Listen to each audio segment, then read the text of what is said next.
All right, here we go. Here's a problem when it comes to abundance and money. We've been conditioned to have money control us. It basically means that we are waiting around or we're dependent on money to come to us. Here's the thing about money, guys. Money isn't real. What do I mean by that? Money is in your imagination, and just like anything else in the world, it's all in the mind. How do you think they invented money? It's in someone's head. Say, oh, let's invent a coin. Let's print dollars. It came from the mind and it came into the physical reality. Everything comes from the mind. Money goes this way. Start to imagine the amount of money it would take for you to live the life you want.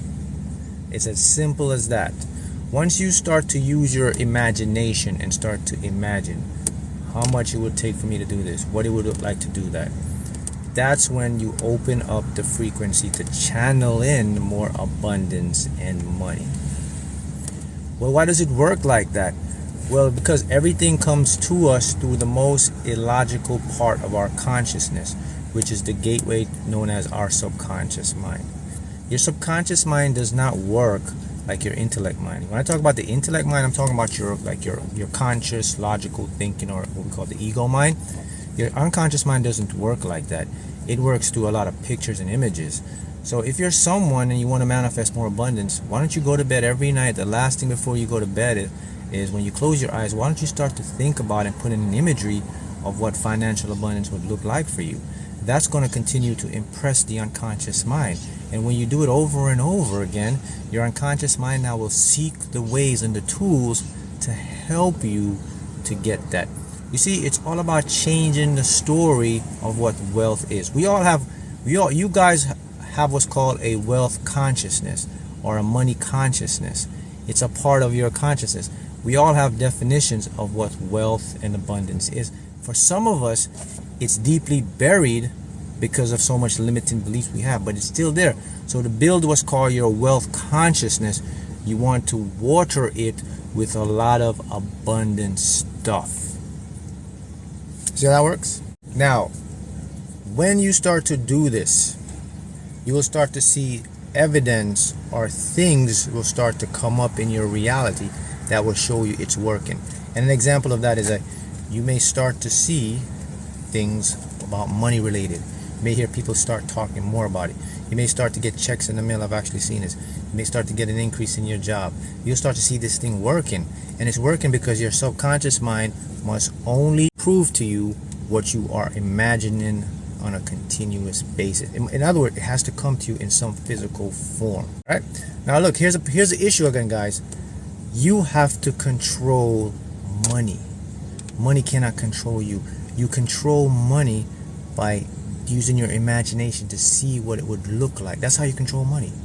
You know, listen, if you feel guilty about money, if you feel like you'll never have enough, if you feel like it's hard to get money, if you feel like you got to have the right connections or it's not going to work, those are limiting beliefs. Those are what's preventing you from reaching your full potential for abundance. So if any of those I list are something that you have been experiencing, you have to rechange that now. You have to start to put into your mind now an abundance of consciousness. Once you start to put your imagination to work, then you'll start to control the flow of money. Remember, money isn't real. What I mean by that, okay, make it simple for you guys. All right, you see the physical dollar bill or physical thing, right? But now we're moving into a digital currency where everything is just online, digital. So everything now is wireless, it's frequency, it's Bluetooth, it's Wi-Fi, it's digital transfers, and it's all going through you right now, right through all of us. I said this before, billions and trillions of dollars are passing through your body right now in the form of wave transfers of electromagnetic energy to banks, etc. So that's what I mean. Money isn't real, it's just a tool we use. So you have to take your mind and configure your mind now to have that frequency come towards you. And to have the frequency comes towards you, you have to see yourself experiencing what you want. That's the only way your subconscious mind will know you. Your subconscious mind will not know you unless you put an image of yourself. If it can't see you having it or doing it, it's not going to happen for you. Everybody here can see themselves. If you can't see yourself in the imagination, then you can go in the mirror and look at yourself in the mirror and then say that. Say, why is it easy for me to manifest money in abundance? Why do I consistently have more than enough money to live the life I desire? You start to do that, you build your wealth consciousness. I live and thrive in my imagination, but I exist in the 3D matrix. I exist in the world, but I live and thrive in my imagination. So I'm simultaneously in two worlds at the same time. My imagination will create my physical experience or existence in the 3D matrix. And that's what you got to do. Build your mind and imagination so the imagination can flow over into the physical world. And it always works that way. See how it works? And it will happen for you too. So see you guys again next time.